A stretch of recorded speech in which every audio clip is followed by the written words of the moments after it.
Hello दोस्तों, आज हम बात करने वाले हैं फोरकास्ट फॉर्मूले के बारे में। बेसिकली होता क्या है फोरकास्ट? वैसे फॉर्मूला नहीं, इसे फंक्शन कहा जाता है। अब फोरकास्ट फॉर्मेशन से हमें ये होता है कि ये कोई कंपनी का डाटा दिया हुआ है। जैसे हमें इस डाटा को क्या करना है कि ये कंपनी का नेटवर्थ है और ये करंट एसेट्स और करंट लायबिलिटीज़, ठीक है, ये है इस तरह से। हमें क्या करना है कि 2024 में उसकी परमानेंट, मतलब उसकी सिचुएशन क्या हो सकती है, उसका नेटवर्थ कितना हो सकता है, इसका मतलब हम डायरेक्टली कल्पना कर सकते हैं उस कंपनी आगे जाकर ये कंपनी फ़ायदे में होगी या नुकसान में। आप नेटवर्थ से ये समझ सकते हैं कि ये कितने रुपए के मालिक है। जैसे ये देखिए 10,230 रुपये की मालिक है और यहाँ तक 2023 में ये कंपनी 17,250.78 करोड़ रुपए की मालिक है। ठीक है, ये करोड़ है, करोड़ नेटवर्थ करोड़ों में होती है। तो अब हम ये करंट एसेट्स, ये क्या होता है, उनके द्वारा दी जाने वाली सर्विस टाइप होते हैं, ठीक है। और ये करंट लायबिलिटीज़, ये लोन और एनीथिंग सम उनके बारे में होता है कि किसने लोन लिया है, लोन किया है, इस तरह से ये करंट लायबिलिटीज़। अब हम इस डाटा से क्या करेंगे कि हम फॉर्मूले से करेंगे कि हम किस तरह उस कंपनी 2024 में परफॉर्मेंस करेगी। इसके लिए हम फोरकास्ट फार्मूला यूज़ करेंगे। तो इसके लिए हम यहाँ पे सबसे पहले उस कंपनी की नेटवर्थ देखें कि वो 2024 में उसकी नेटवर्थ कितनी चली जाएगी।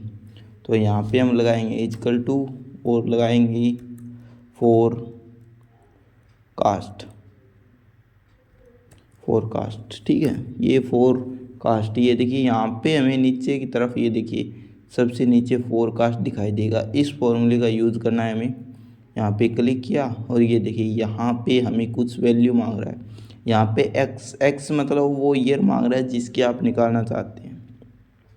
तो हमारा ईयर ये 2024 है, इस पर किया क्लिक और फिर लगाई कोमा। अब जैसे ही कोमा लगाई, ये देखिए 9 ईयर्स, जो आप ईयर्स जानते हैं, मतलब आप क्या निकालना चाहते हैं, हम नेटवर्थ निकालना चाहते हैं। 9 ईयर्स की जो नेटवर्थ है वो निकालना चाहते हैं और इस ईयर में निकालना चाहते हैं। तो 9 ईयर की नेटवर्थ, पिछले ईयर की कुछ नेटवर्थ इस तरह से रही है। अब हम फिर से कोमा लगाएंगे और फिर यहाँ पे देखिए ये 9 ईयर्स, ठीक है। हम ये देखिए यहाँ पे हमने एक्स किसको लिया था, हमने 2024 को लिया था, क्योंकि हम 2024 की नेटवर्थ निकालना चाहते हैं।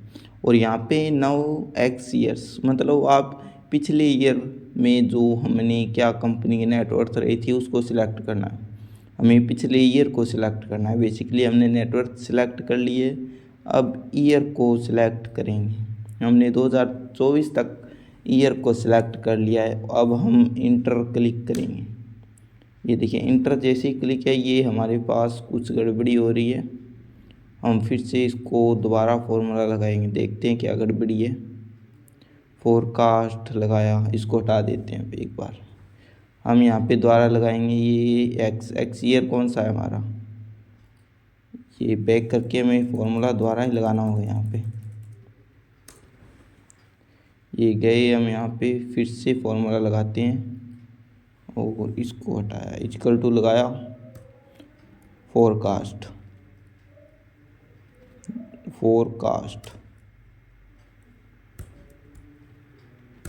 ठीक है, फोरकास्ट, ये रहा फोरकास्ट फार्मूला। डबल क्लिक किया और फिर एक्स ईयर्स हमें सेलेक्ट किया और फिर से लगाई कोमा। अब ये 9 ईयर्स, पिछले ईयर्स का जो आपका नेटवर्थ है उसको सिलेक्ट करना है। सिलेक्ट किया, फिर से लगाई कोमा। कोमा लगाने के बाद अब हमें क्या करना है कि ईयर्स को सिलेक्ट करना है। ये देखिए पिछले कुछ ईयर्स, ये हमारे इतने ईयर्स है 2023 तक। और फिर इंटर, ये देखिए हमने जैसे इंटर किया तो ये 19,188.59, इस तरह से इसकी जो 2024 में नेटवर्थ इस तरह से इसकी आ जाएगी। अब आपको समझ में नहीं आए तो फिर से हम यहाँ पे 2 बार और फॉर्मूला यूज़ करेंगे, आप फिर से समझ लेना। यहाँ पे लगाया इक्वल टू और फोरकास्ट। ये फोरकास्ट यहाँ पे नीचे आ जाएगा, आपको इस पर क्लिक करना है। क्लिक करने के बाद ये देखिए यहाँ पे एक्स हमारा 2024 की वैल्यू निकालनी है और फिर लगाई कोमा। और फिर ये देखिए 9 ईयर्स का जो डाटा है आपके पास करंट एसिड्स का, इसको सिलेक्ट किया, फिर से लगाई कोमा। और फिर हम क्या करें कि यहाँ पे 9 ईयर्स कौन से ईयर्स पिछले ईयर्स को सिलेक्ट करना है 2023 तक, और फिर इंटर। हमने जैसे इंटर किया तो इसका करंट एसिड्स इतना होगा। हम यहाँ पे दोबारा फोरकास्ट फॉर्मूला यूज करेंगे। यहाँ पे लिखा फोरकास्ट, यहाँ पे क्लिक किया और फिर ईयर को सिलेक्ट किया, एक्स मतलब जिस ईयर में आप निकालना चाहते हैं, और फिर लगाई कोमा। 9 ईयर्स को जो डाटा है ये हमने हमारा 9 ईयर्स का डाटा ये है कुछ पिछले ईयर्स का, तो फिर हमने लगाई कोमा। ये लगाने के बाद 9 ईयर्स एक्स, ये देखिए एक्सस ये पुराना हमने एक्सिस को सिलेक्ट किया, तो एक्सस मतलब पुराने ईयर को सिलेक्ट करना है हमें। हम यहाँ से यहाँ तक 2023 तक सिलेक्ट करेंगे और इंटर। ये देखिए इस तरह से हमारे पास डाटा निकल के आ जाएगा। ये डाटा हमारा बिल्कुल सही है, 30,562 पॉइंट ये समथिंग।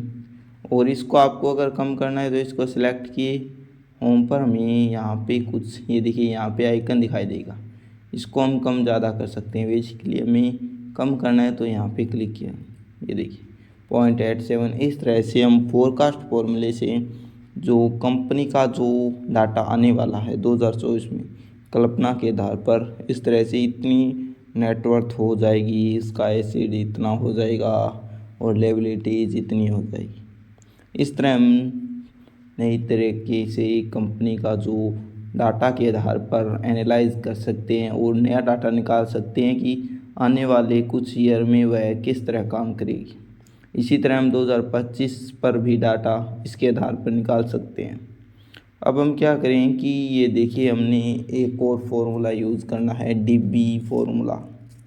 डीबी होता क्या है बेसिकली, इस फॉर्मूले से हम जो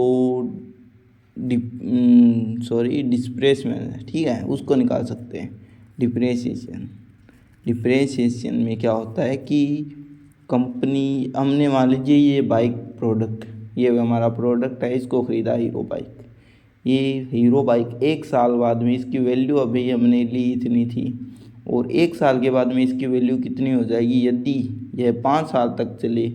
और ये क्या हमारा स्क्रैप वैल्यू वो वैल्यू होती है जब हम कोई भी प्रोडक्ट खरीदते हैं तो उसे कबाड़ में मान लीजिए दे देते हैं तो भी हमें कुछ वैल्यू मिलेगी। हम वो वैल्यू लाइफ उसकी पूरी हो जाने पर भी हमें कम से कम इतनी वैल्यू मिलेगी, उसको स्क्रैप वैल्यू कहा जाता है। इसकी लाइफ 5 साल है तो इसकी स्क्रैप वैल्यू अगर हम 5 साल बाद बेचेंगे तो इतनी हमें मिलेगी, ठीक है। और इसकी रियल वैल्यू इतनी थी। और ये देखिए हमने डिप्रिसिएशन 1 साल में कितना इसमें अंतर आ जाएगा कि 1 साल अगर हम 1 साल के बाद बेचें, और इस तरह से हम देखें कि कितना अंतर आता जाएगा यदि 1 साल के बाद हम उसको बेचें। हम यहाँ पे अभी देखते हैं, हम फॉर्मूला लगाएंगे, यहाँ पे = लगाया और फिर लगाना है डीबी। डायरेक्टली डीबी लगाने पर हमें डिप्रिसिएशन का फॉर्मूला अप्लाई होता दिखाई देगा। अब हम यहाँ पे लगाएंगे ब्रैकेट। ये देखिए ये कॉस्ट हमारी ओरिजिनल कॉस्ट कितनी थी, हमारी ओरिजिनल कॉस्ट ये थी 90,000 के समथिंग।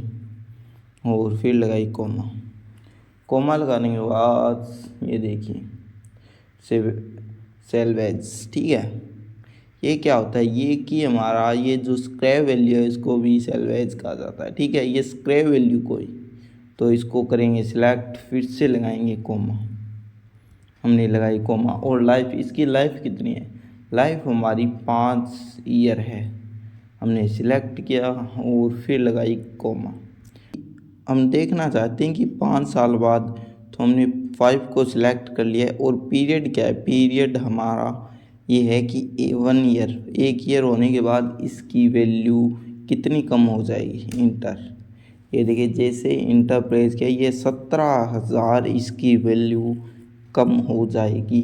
ठीक है, इस तरह से। अब हम देखें कि 2 साल बाद इसी की वैल्यू कितनी हो जाएगी।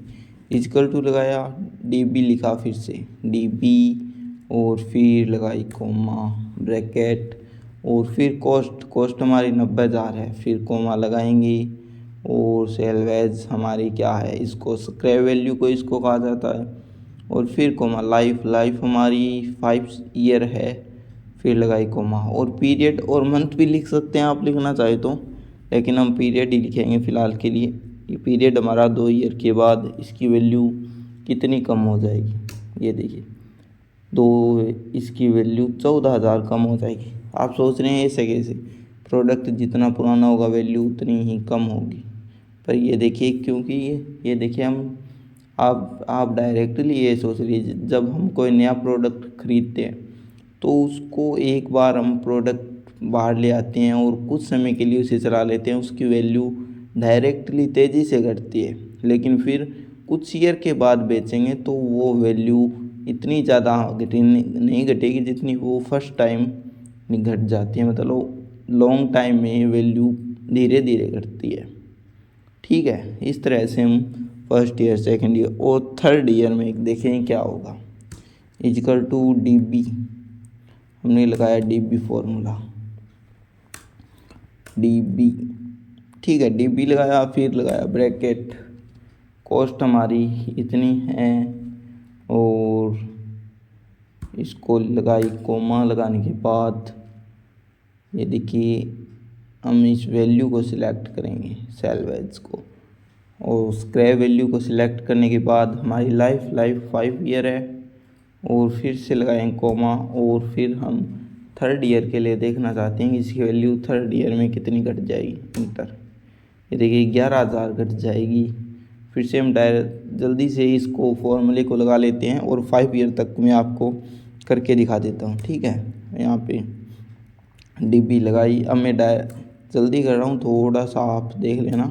ठीक है, DB लगाया, ब्रैकेट लगाया, और फिर कॉस्ट इतनी है, कोमा लगाई ये, और फिर थर्ड वैल्यू को किया सिलेक्ट, फिर कोमा, पीरियड हम 4th ईयर के ले रहे हैं। इंटर, ठीक है। अब 5th ईयर में इक्वल टू DB लगाया, फिर ब्रैकेट, और फिर ये हमारी जो कॉस्ट इतनी थी, कोमा, ये स्क्रैप वैल्यू, लाइफ, और फिर 5 ईयर के लिए इंटर। ये देखिए हमने क्या किया है कि सभी वैल्यू एक साल में इसकी इतनी वैल्यू घटेगी, 5 जो 5वां साल होगा उसकी वैल्यू इतनी कम हो जाएगी, इतनी जो आपकी 90,000 से।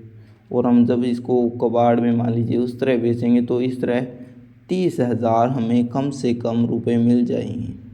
अब हम इन सभी को सिलेक्ट कर लेते हैं। सिलेक्ट यहाँ पे हम क्या कर लेते हैं, सम कर लेते हैं इनका। इक्वल टू लगाया और सम, फिर ब्रैकेट लगाया, और फर्स्ट वैल्यू सिलेक्ट की, comma, second value, comma, third value, comma, fourth value, comma, fifth value, और इंटर। ये देखिए 59,591 पॉइंट समथिंग रुपए हैं। ठीक है, इतनी वैल्यू इतनी 5 ईयर में कम हो जाएगी। हम टोटल में से इसको घटा देंगे। ठीक है, हम यहाँ पे फिर से लगाएंगे इक्वल टू, टोटल कितना है, इतना 90,000 माइनस ये, और इंटर। ये देखिए 50 जो आपके 5 ईयर हो जाएंगे तो इसकी वैल्यू इतनी रह जाएगी 30,048.32 पैसे। इस तरह से हम जो कबाड़ में बेचेंगे तो इतनी वैल्यू आएगी। वैसे कोई बात नहीं, पॉइंटों में या फिर थोड़ा बहुत ऊंचे नीचे फ़र्क हो सकता है, स्क्रैप वैल्यू में ज़्यादा आपका फ़र्क नहीं होगा। 5 साल बाद हमारी इतनी रह जाएगी। इसी तरह हम ये क्या करेंगे कि ये फॉर्चूनर है 50 लाख की, और फिर हम इसको 10 साल बाद बेचेंगे तो ये हमारी 1 लाख की बिकेगी। मैंने इसे डायरेक्टली लिया, आप वो देख लेना आपके हिसाब से, क्योंकि मुझे इतना पता नहीं है कि ये कितने में बिकेगी। आप अपने हिसाब से कर सकते हैं। मैंने आपको बस एग्जाम्पल के लिए ये लिए है 1 लाख में बिकेगी 10 साल बाद। बाकी फॉर्चूनर मुझे पता है 1 लाख में नहीं, ज़्यादा रुपए में बिकती है, चाहे पुरानी हो या नहीं। ठीक है, इस तरह से हम इन सभी का डाटा निकाल सकते हैं। आप इनका निकाल लेना, मैंने आपको बस एक एग्जाम्पल की सहायता से करके बता दिया कि आप इस तरह से इनकी वैल्यू का पता कर सकते हैं कि कई साल बाद इनकी वैल्यू किस तरह घटेगी और कितनी घटेगी।